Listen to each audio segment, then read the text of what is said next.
بسم اللہ الرحمن الرحیم۔ آپ دیکھ رہے ہیں پنجاب رنگ نظارے یوٹیوب چینل، اور آج میں آپ کے لیے ایک بستی ہے شاہ اللہ دتہ، یہ اسلام آباد کے پاس ہے، اس میں کچھ غار ہیں، ان کے متعلق معلومات لے کر حاضر ہوں۔ امید کرتا ہوں کہ آپ پسند فرمائیں گے۔ یہ جگہ اسلام آباد کے سیکٹر D12 سے تھوڑا ہی دور بالکل مارگلہ کی پہاڑیوں کے دامن میں واقع ہے۔ یہاں پہاڑوں کے درمیان چند غاریں ہیں، ایک باغیچہ ہے اور ایک قدرتی چشمہ ہے جس کا پانی سڑک کے ساتھ ساتھ بہتا ہوا نیچے جاتا ہے۔ یہ جگہ شاہ اللہ دتہ کے غار یا بدھا کے غار دونوں ہی ناموں سے مشہور ہے۔ اب آپ کے ذہن میں یہ سوال ابھرے گا کہ شاہ اللہ دتہ کون ہے اور ان غاروں کا بدھا سے کیا تعلق ہے، نیز ان کی تاریخ کیا ہے؟ تو آئیے یہ سب جاننے کے لیے ہمارے ساتھ رہیے۔ یہ غار بہت ہی پرانے ہیں، تقریباً 2500 سال 2500 سال قبل کے بتائے جاتے ہیں، اور بعض تاریخ دان 3500 سال قبل کے بتاتے ہیں۔ یہ قدیم زمانے میں بدھ راہبوں کے لیے بطور عبادت گاہوں کے استعمال ہوتے تھے۔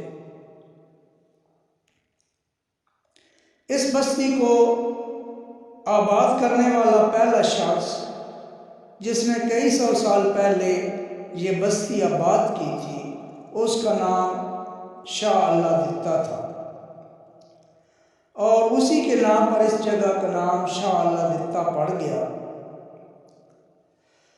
اور ان غاروں کو بوڑ یعنی برگد کے درختوں کی جڑوں نے ڈھانپ رکھا ہے۔ اتنے پرانے درخت ہیں جس کی لمبی لمبی جو جڑیں ہیں وہ نیچے تک آ چکی ہیں۔ باغیچہ بھی درختوں سے بھرا ہوا ہے اور سستانے کے لیے آم کے درخت موجود ہیں، جبکہ پاس ہی ٹی سٹال ہے، آپ چائے کا مزہ دوبالا کر سکتے ہیں۔ یہ سامنے شاہ اللہ دتہ جو بانی گاؤں ہے ان کا مزار ہے۔ اللہ تعالیٰ ان کی قبروں پہ رحمتوں کا نزول فرمائے، ان کی قبر پہ رحمت کا نزول فرمائے۔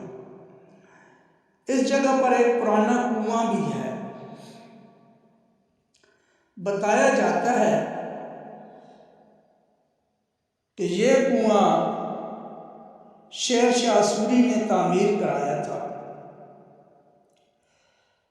چونکہ یہاں سے راستہ بھی تھا تو مسافروں کے لیے تعمیر کرایا گیا تھا۔ یہ ایک خوبصورت اور پرفضا مقام ہے۔ یہ سامنے آپ جو دانے دیکھ رہے ہیں، سوراخ دیکھ رہے ہیں، یہ وہ غاریں ہیں جہاں بدھ راہ عبادت کرتے تھے، جن کی وجہ سے یہ بدھا کے غار مشہور ہوئے۔ یہ ایسا مقام ہے کہ جہاں پر انسان آ کر فریش ہو جاتا ہے، اس کا ذہنی تناؤ کم ہو جاتا ہے اور انسان نشاش بشاش ہو جاتا ہے۔ تھوڑا اوپر جائیں تو خیبر پختونخوا کا علاقہ شروع ہو جاتا ہے۔